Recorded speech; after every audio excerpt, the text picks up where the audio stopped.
What's going on? It's your boy, the Big Lip Trucker, Dante Williams. I'm back at it again. I'm here in Decatur, Indiana. I'm at a prime tanker terminal, just waiting to pick up my load.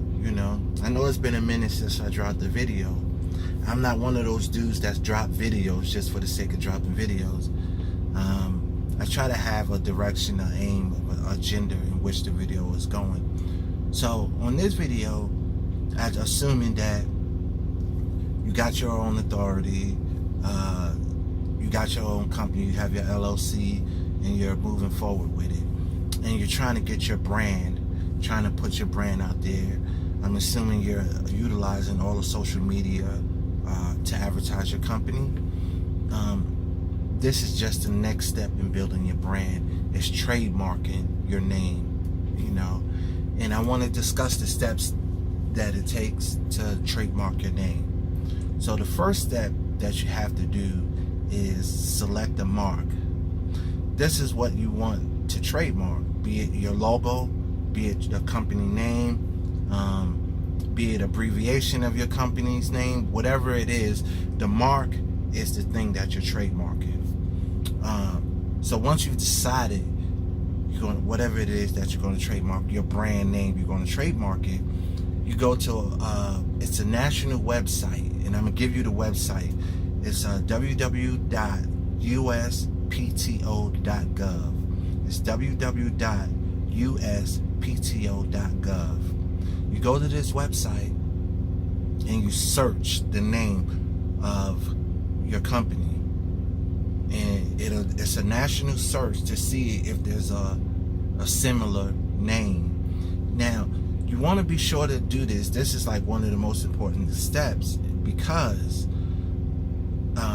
once you submit the application, it's $275 if you do electronically, and it's $400 if you do the written application. But there's no refund. So if you make mistakes on the application, when you go to amend the mistake, you have to submit the money all over again with it. So it can become costly if you don't do your due diligence and make sure everything is right and exact. So the first thing we do is we get the mark or the name or the brand in which we're going to trademark. The second thing we do is we do a national search to make sure that that name or that brand isn't already used. For example, I'm going to give you an example of this. In 1984, Jim McMahon was the quarterback for the Chicago Bears when they went to the Super Bowl. Throughout the whole year, Jim McMahon wore a headband with McMahon across it. Well, he got sued because there was a guy that had trademarked McMahon clothing. So when the football player wore the bandana, that was trademark infringement. So he actually settled out of court for an undisclosed amount.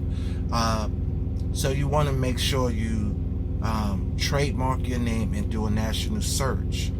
I'll give you one more example. When Jay-Z came out with The Rock, they used to throw up the diamond sign like that. He received a cease and desist letter from a WWE wrestler by the name of Dallas Diamond Page for using, he had trademark, I believe, the rock symbol like that. So you just got to be careful and do your due diligence to make sure whatever it is that you're branding, your brand is that you're trademarking, that it's not already used. So okay, we're moving on now.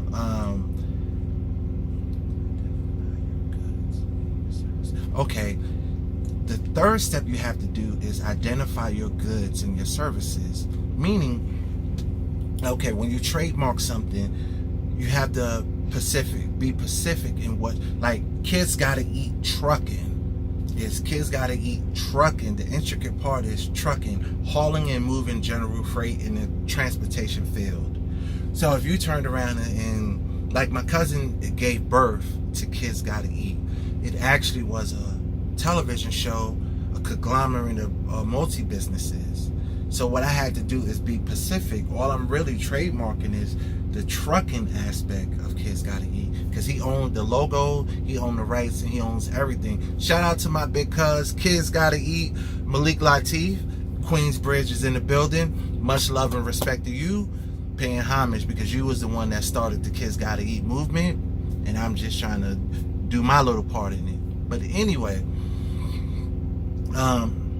so the Kids Gotta Eat trucking. So you have to be specific as far as the services and the goods in which you're trademarking. So I'm trademarking a trucking company, and my services is hauling and transporting goods for the shipper. So you have to do your due diligence in describing exactly what it is you're doing with the name or the logo or the image or the company, whatever it is that you're trademarking. Okay, determine filing basis. Okay, yes. Section 1's for U.S. currency, trademark, interstate commerce. Okay, so basically what it is, step number 4 is determine your filing basis. So is it a national company, international company? Is it a clothing? It's basically step 4 and step 3 are more similar, but it's determining, is it on a national level, international, global, whatever level it is in which you're trademarking that name. I don't see that being, I would go as far as I could, you know what I mean? Like, even if I never planned to transport or haul goods globally, I would definitely extend my brand globally. But that's what step 4 is. It's a total of 6 steps, and I'm running through them. I have it written down. So if I'm looking down a lot, it's because I'm going back and checking my notes. So step 3 is identifying the goods and the services. Step 4 is determining your filing basis.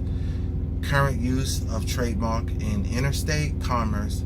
Bona fide intent of use of interstate commerce. Section 44, trademark used out of the United States.